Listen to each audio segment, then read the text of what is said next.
Good morning and welcome to week number 4, where we're going to start talking about food and beverage in the hotel side of things, which is going to be similar to what we're going to talk about for the next couple weeks as we explore food and beverage both in hotels and then freestanding as well. And so what you have on your screen here is kind of a typical organization chart similar to the rooms division that we covered last week.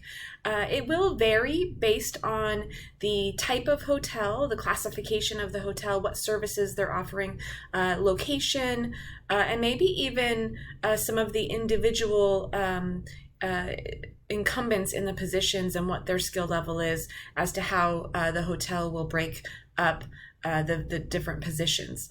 You'll see a food and beverage director. Sometimes it would be someone that would oversee both food and beverage and rooms. But in this particular example, this would be a typical hotel that would be one of the larger size hotels that has a robust food and beverage division.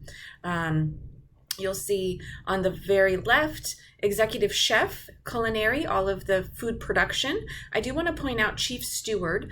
Sometimes I find in classes this is maybe the least known area and certainly one of the most important. The stewards are responsible for the handling of all of the flatware, china, glass, and silver, and making sure that it's sanitized properly, making sure, very important to know that the temperature of the dish machines and the titration of the chemicals are working correctly, because certainly if you don't have this position or if something goes wrong, it could actually shut down your entire food and beverage operation if you're not handling things safely.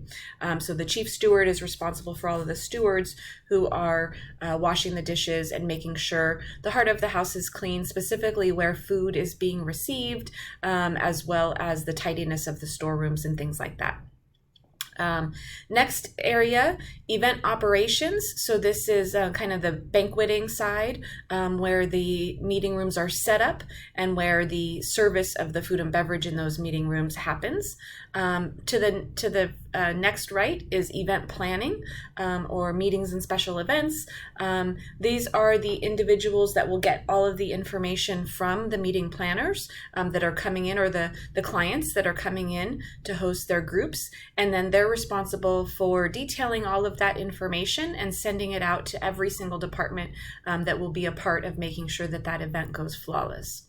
And then restaurants, so sometimes it's called venues or food and beverage outlets.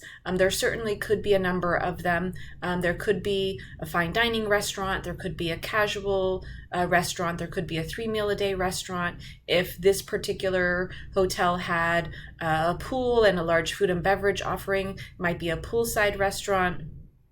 Could be a lobby bar, could be a nightclub, coffee kiosk or coffee shop, or something like that. All of that would fall under that particular area. And so when you think about food and beverage, and we did have some math and some ratios last week, and I know sometimes people don't care for the math too much, but it is super important. And I do want to point out this next page here, which is going to be about food and beverage metrics. And so I really invite you to ask questions if you're not sure about this particular category, because it is really important for leaders in food and beverage, just like in rooms division that we talked about last week, to have a basic understanding of some of these calculations, such as contribution margin, the labor cost percentage, and the food cost percentage. So we have some examples here, and you have the answers. So if you didn't get the answer, or if it doesn't make sense to you, please don't hesitate to either visit me in the optional office hours if you like, or just send me a note on the side, ask me for a different time if my time is not available for you, just so that we can make sure that you understand this part, because I find that a lot of entry-level supervisors and managers don't really understand the concept, and I think if you understand where the numbers come from, it can help you make some really good business decisions as you start your career in hospitality, if the food and beverage area is the one that you're thinking is the most of the most interest to you.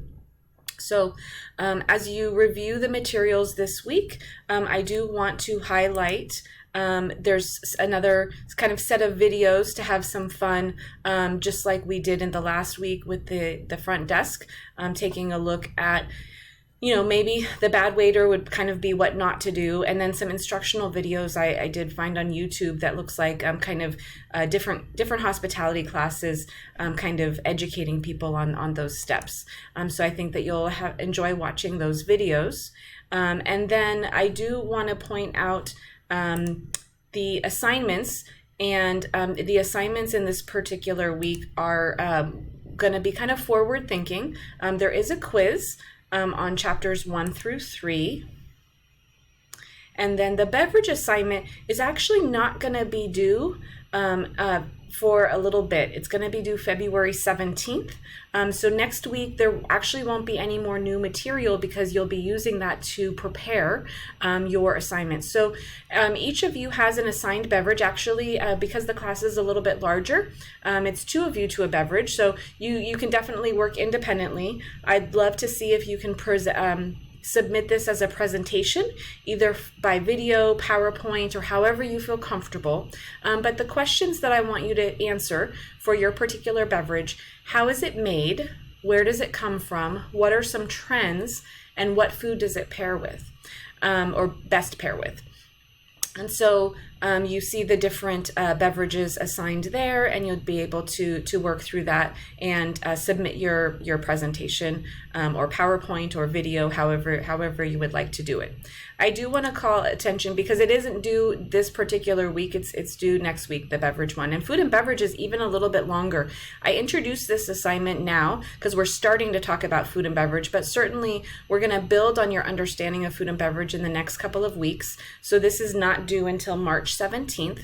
And so I want to make sure that I call that out so that you don't start the assignment too soon, but have this information so that as you're learning about restaurants, concepts, locations, menu, ambiance, and classification, you're thinking about what you'll submit for this particular activity. So I wanted to make sure that I called out some of those specifics. I love the service evaluations that everyone has presented so far. I think there's some really great discussion. I'm really excited to learn from you as well as we go through those particular conversations. So please keep up the good work. I'm really excited about all that you've learned so far, and I can't wait to hear your thoughts about food and beverage. So until then, have a great week.